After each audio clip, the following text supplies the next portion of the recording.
Just into the NBC4 newsroom, lawyers representing even more former OSU students, 10 so far, have filed new federal lawsuits against the university, alleging they were sexually assaulted by former OSU Doctor Richard Strauss. Good evening. I'm Mike Jackson. I'm Colleen Marshall. That lawsuit also claims the university did nothing about it and nothing to keep it from happening again.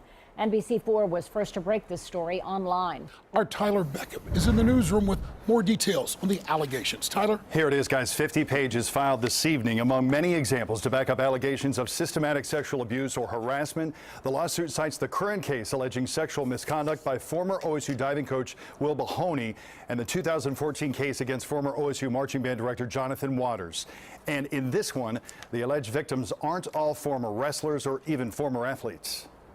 The federal lawsuit filed Thursday evening alleges similar complaints to a class action suit filed in mid-July on behalf of 4 former varsity wrestlers who say former OSU Dr. Richard Strauss sexually assaulted them and the university did nothing about it and did nothing to prevent it from happening again.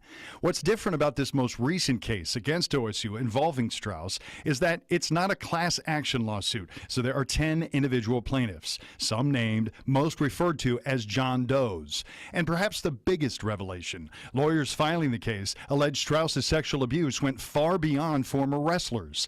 Of 10 plaintiffs, 1 is a former student not involved in athletics. 1 was a member of OSU's track and field team. 1 was a member of OSU's basketball team. 5 were members of OSU's tennis team. 1 was a member of OSU's soccer team, and 1 was a member of OSU's wrestling team. According to the lawsuit, that former wrestler says Strauss sexually assaulted him during an exam in 1978. The other allegations date from 1980 through 2000. Strauss committed suicide in 2005. The lawsuit indicates Strauss's inappropriate touching was well known among OSU student athletes, trainers, coaches, and athletic directors, reflected in various nicknames for Dr. Strauss, including Dr. Jelly Paws, Dr. Soft Hands, and Dr. Cough, among others. It also alleges OSU not only turned a blind eye to it, but facilitated the abuse, citing the example that at least one coach threatened athletes with having to see Dr. Strauss if they didn't listen to the coach.